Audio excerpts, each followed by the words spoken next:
नमस्कार दोस्तों और साथियों, आपका फिर एक बार से स्वागत है विनायक कंपटीशन क्लासेस में। आज हम आपके लिए लेकर आए हैं पर्यावरण का बेसिक डोज 3। मैं बार बार आपसे कह रहा हूं कि परीक्षाओं के लिए, शिक्षक योग्यता परीक्षाओं के लिए पर्यावरण के बेसिक ज्ञान से का जानना आपके लिए बहुत ही ज़रूरी है। जी हाँ, ये बहुत ही इम्पॉर्टेंट है। आप पिछले अंकों में पर्यावरण के स्पेशल बेसिक डोज 1 और डोज 2 में आप परिषदीय और एससीईआरटी से जुड़े हुए सारे प्रश्न जो कि अक्सर यूपी टेट और शिक्षक भर्ती परीक्षा के लिए बहुत बड़े ही महत्वपूर्ण होते हैं, आप उनको जाकर के अध्ययन कर सकते हैं। आइए हम आपको ले चलते हैं पर्यावरण के स्पेशल बेसिक डोज 3 में। पिछले अंक में आपने पर्यावरण के बेसिक डोज 2 में आपने जाना था ऐसे कीटभक्षी पौधों के बारे में।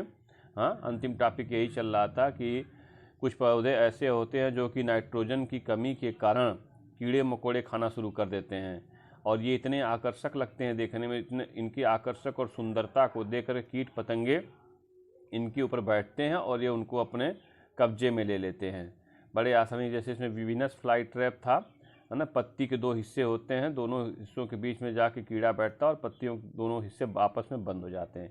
इसी तरह हम लोगों ने बात किया था पीचर प्लांट, है ना, घटपर्णी का पौधा जिसे नेफेंथीज भी कहते हैं ना। देख लीजिए, घटपर्णी ढक्कन की जैसा होता है और कीड़ा जैसे ही अंदर जाता है इसका ढक्कन बंद हो जाता है। इस प्रकार से हम लोग इन कीटभक्षी पौधों के बारे में अपनी जानकारी समृद्ध कर चुके थे।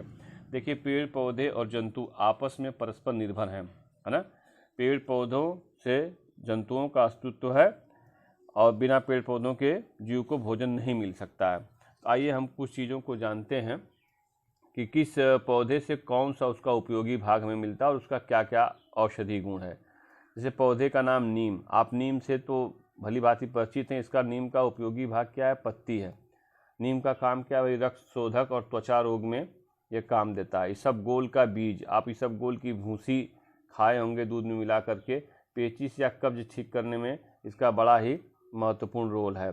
सिनकोना, पिछले अंक में भी आपने देखा, सिनकोना की छाल से कुनैन नामक मलेरिया की दवा बनाई जाती है। जामुन, जामुन के बीजों का चूर्ण मधुमेह में लाभदायक है। शुगर जिनको हो गया, डायबिटीज हो गया, जामुन के बीजों का चूर्ण बना करके लेने से उन्हें मधुमेह में लाभ होता है। यूकेलिप्टस, है ना, नीलगिरी का पौधा यूकेलिप्टस सबसे लंबे पौधे होते हैं जो इसमें पारिस्थितिकी आतंकवादी हैं, लेकिन जो है जुखाम की औषधि की तरह तेल जो आपने विक्स वेपोरोब में सूंघते हैं ना अक्सर, उसमें यूकेलिप्टस के तेल की ही जो है क्रीमो बनी होती है। मुलेठी, मुलेठी की जड़ का उपयोग किया जाता है। गले में खराश आदि में मुलेठी बड़ा ही राहत देती है। अब हम बात करते हैं अपने देश के सामाजिक वानिकी योजना का, है ना। सामाजिक वानिकी योजना के कुछ तथ्यों से हम लोग अवगत हो जाते हैं। ऑपरेशन ग्रीन योजना, ऑपरेशन ग्रीन योजना क्या थी? उत्तर प्रदेश में वृक्षारोपण को प्रोत्साहन और संवर्धन देने के लिए 1 जुलाई 2001 से योजना प्रारंभ की गई थी। इसका उद्देश्य था प्रदेश में हरित क्षेत्र का विस्तार करना, वनों और उद्यानों का उन्नयन करना था। ऑपरेशन ग्रीन योजना को आप याद रखेंगे, 1 जुलाई 2001 से प्रारंभ हुई थी। वन महोत्सव, वन महोत्सव 1952 से देश के साथ साथ प्रदेश में भी 1 जुलाई से 7 जुलाई तक मनाया जाता है। वन महोत्सव, है ना, जो वन महोत्सव 1 जुलाई से 7 जुलाई तक प्रतिवर्ष मनाया जाता है और इसमें तमाम पौधे लगाते जाते हैं। परिषद के अध्यापकों को भी काम दिया जाता है कि भाई वो अपने स्कूल में, विद्यालय में पेड़ पौधे अधिक से अधिक लगाएं, तब पर्यावरण की रक्षा के लिए आगे आ जाएं। तो वन महोत्सव 1952 से स्टार्ट है। उत्तर प्रदेश वानिकी परियोजना, देखिए वन महोत्सव पूरे देश में भी होता है। उत्तर प्रदेश वानिकी परियोजना ये क्या है भाई? विश्व बैंक की सहायता से 19 मार्च 1998 से शुरू की गई थी। ये विश्व बैंक इसमें मदद करता है कि भाई आप जाइए, अधिक से अधिक पेड़ पौधे लगाइए, वनों का क्षेत्रफल बढ़ाइए। हमारे जीवन में वनों के महत्व को दृष्टिगत रखते हुए 21 मार्च को विश्व वन दिवस मनाया जाता है। यह ध्यान रखेंगे कि विश्व वन दिवस कब मनाया जाता है? तो विश्व वन दिवस 21 मार्च को मनाया जाता है और 22 मार्च को जल दिवस मनाया जाता है और 22 अप्रैल को पृथ्वी दिवस मनाई जाती है। ये आपको ध्यान रखना है। और 5 जून को जो आने वाला है पर्यावरण दिवस मनाया जाता है। पिछले बार सुपर टेट की परीक्षा में पर्यावरण दिवस को पूछा भी था। धरती को हरा भरा बनाए रखना पर्यावरण संतुलन के लिए सबसे आवश्यक है। हमारी धरती हरी भरी रहेगी तो पर्यावरण संतुलन आसानी से बना रहेगा। इस दिशा में सार्थक हमें प्रयास करने चाहिए। हमें हरे वृक्षों की स्वयं कटाई नहीं करनी चाहिए। जहाँ तक हो सके दूसरों को ऐसा करने से रोकना भी चाहिए कि वृक्ष न काटिए। देखिए देश में हमारे कितनी बड़ी ऑक्सीजन की किल्लत हो गई है ना, और पेड़ अपने जीवन काल भर, पूरे जीवन काल जब तक वो जीवित रहते हैं, ऑक्सीजन हमें सप्लाई करते रहते हैं। अगर कोई अनावश्यक रूप से पेड़ों को काट रहा, उद्यान उड़ा, तो आप जिलाधिकारी कार्यालय पर या वन दरोगा को या फॉरेस्ट विभाग को सूचित कर सकते हैं। हम अपनी आवश्यकता के लिए पेड़ काटते हैं तो हमें अधिक से अधिक पौधे अवश्य लगाने चाहिए।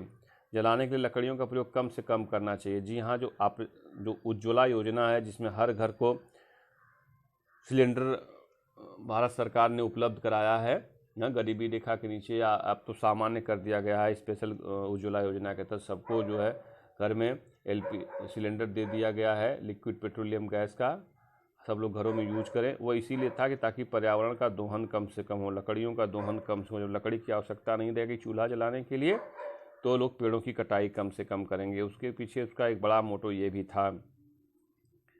साथ ही हमें जानवरों के प्रति भी संवेदनशील होना चाहिए। वनों के साथ साथ जीव जंतुओं के प्रति भी हमें संवेदनशील होना चाहिए।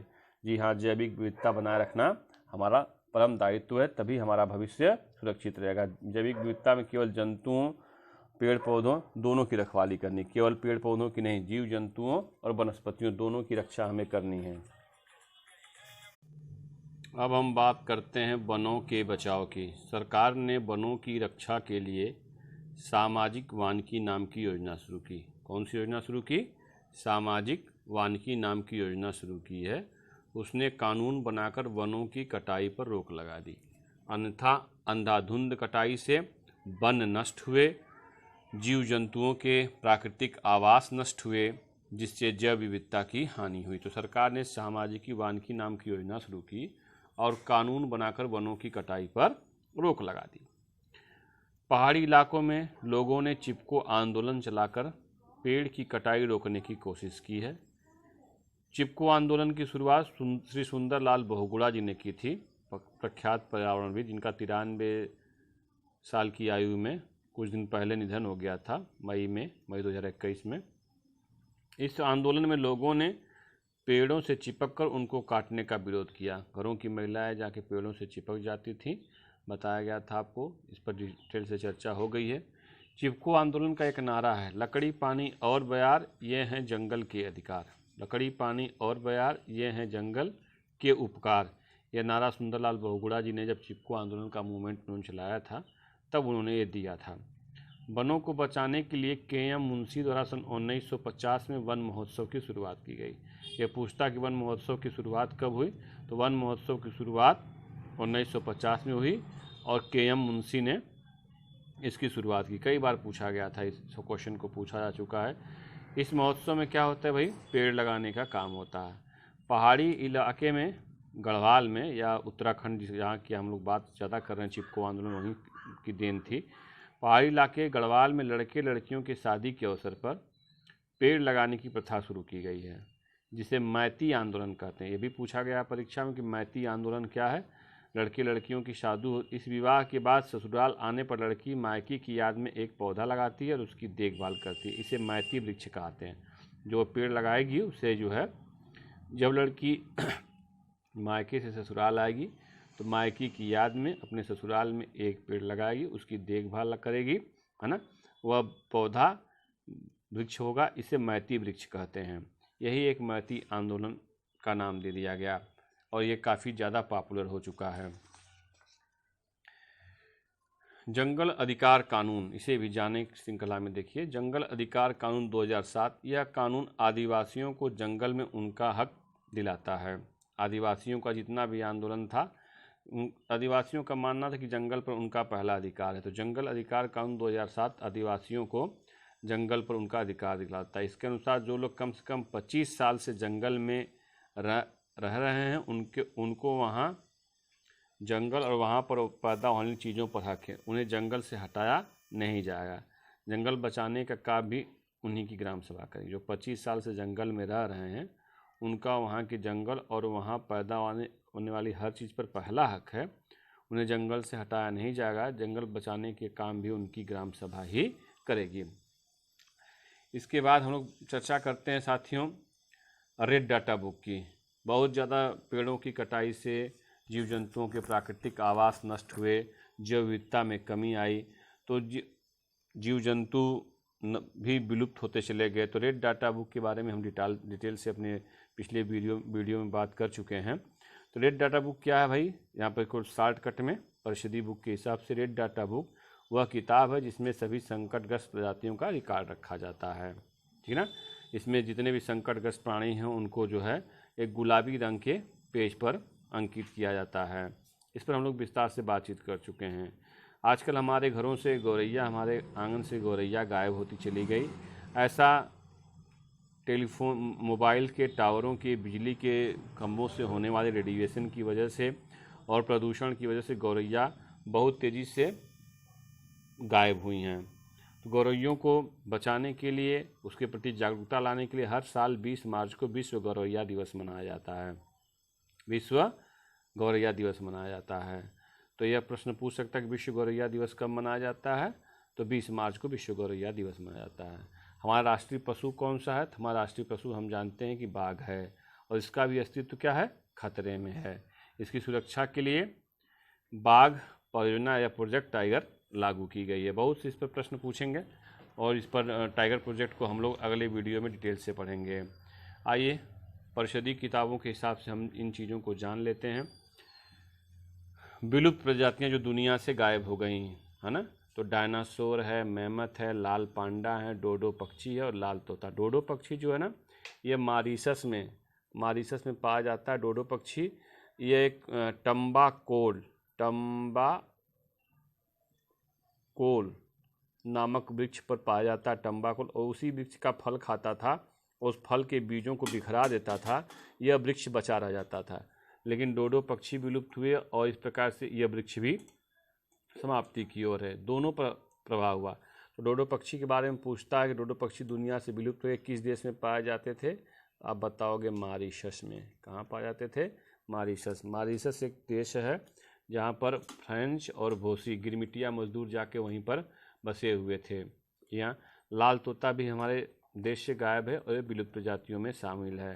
ये डायनासोर है ना, अलग अलग तरह के डायनासोर हुआ करते थे, कुछ शाकाहारी, कुछ मांसाहारी, है ना, कुछ उड़ने वाले डायनासोर जी। और ये है आपका डोडो पक्षी, ये पेड़ों का फल खाता था, तंबाकू वृक्ष का फल खा करके, लेकिन अब ये गायब हो चुका है, विलुप्त हो गया, एक भी नहीं दिखाई दे रहा है। अब है संकटग्रस्त प्रजातियाँ जिनको बचाने की ज़रूरत है। गौरैया भी संकटग्रस्त प्रजाति में अफ्रीकन हाथी, बाघ, गिद्ध, शाही, शेर, काला हिरण, बारहसिंगा, कछुआ, इन सबों पर संकट मंडरा रहा है। अगर हम इनको नहीं चेतेंगे तो ये भी धीरे धीरे जो है विलुप्त प्राणी में आ जाएंगे। मौसम के अनुकूल बना रखने के लिए, हाँ ना, अच्छा अब आइए बात करते हैं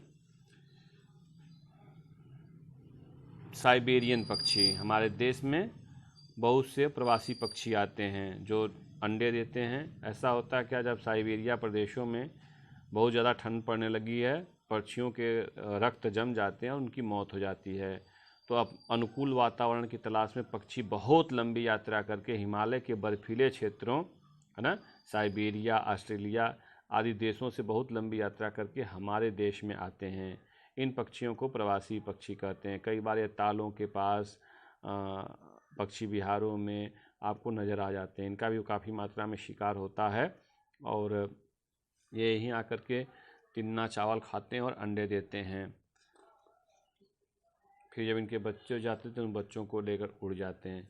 बहुत से जानवर रंगों को देखने पहचानने में अक्षम होते हैं। सभी जानवर रंग को पहचान नहीं पाते हैं। उनकी दृष्टि मात्र काला और सफ़ेद रंग की देख पाती है। जानवरों की आँख जो है केवल काले और सफ़ेद रंग में ही भेद कर पाती है, किंतु बंदर जो है ना, मानव की तरह अलग अलग रंगों को पहचानने में माहिर होता है। वो अलग अलग रंग को पहचान लेता है। बाकी जानवर काला और सफ़ेद रंग से ही देख करके पहचान पाते हैं। हाँ, आपने देखा होगा ना, खोजी कुतिया, जर्मन शेफर्ड। तो कुत्ते के अंदर सूंघने की शक्ति बहुत ज़्यादा होती है। उसी के कारण वह विस्फोटक और नशीले पदार्थों को ढूंढने तथा अपराधियों को पकड़ने में उसकी मदद ली जाती है। कई कुत्तियाँ पुलिस वालों की मदद करती जाती है और ट्रेंड होती हैं। चित्र में कुछ जानवरों के सोने के समय को दिखाया गया है, ठीक है ना, ध्यान से देख लीजिए इसे। कौन जानवर कितना देर तक सोता है। जानवर दिन में कितने घंटे सोता है और एक छोटा खाना 2 घंटे के बराबर है ना। तो एक छोटा खाना 2 घंटे के बराबर, इसमें 2 खाने दिखाई दे रहे हैं, तो ये गाय 4 घंटे सोती है। अजगर देख रहे हैं ना कितने खाने हैं, आप इसको आराम से गिन करके बता सकते हैं और आप ये भर लीजिएगा। जिराफ कितने घंटे सोता है और ये बिजली कितने घंटे सोती है, आप इसको चेक करके भर लीजिएगा। अगर आपको दिक्कत हो रही है तो आप काउंट करके बता सकते हो। 1 2 3 4 5 6 7 8 9 10 11 12, ये 24 घंटे का ये 2 घंटे का है एक पार्ट। पूरा 24 घंटे का 24 में से 2 घटा दीजिए, 6 घटा दीजिए, यानी अजगर हो गया आपका 18 घंटे सोता है। जिराफ कितने घंटे सोता है भाई देख लीजिए। जिराफ मात्र 2 घंटे सोता है, जब खड़ा ही रहता है जिराफ 2 घंटे सोता है ना। ये आपकी बिल्ली कितने घंटे सोती है दिख रही है ना, पूरा हाफ है, आधा नहीं, पूरा 24 घंटे की थी, तो यानी ये बिल्ली जो है हमारी 12 घंटे सोती है जी। बिल्ली हमारी 12 घंटे सोती है। गाय 4 घंटे, अजगर, ये कौन सा जानवर कितने घंटे सोता है इसका एक चार्ट था। आशा करता हूँ कि आपको ये वीडियो बहुत पसंद आया होगा। अगले अंक में हम जानवरों के बारे में और बेसिक जानकारियों से अवगत होंगे। Thank you to all of you. Video को लाइक करिए, सब्सक्राइब करिए और दोस्तों के साथ शेयर करिए।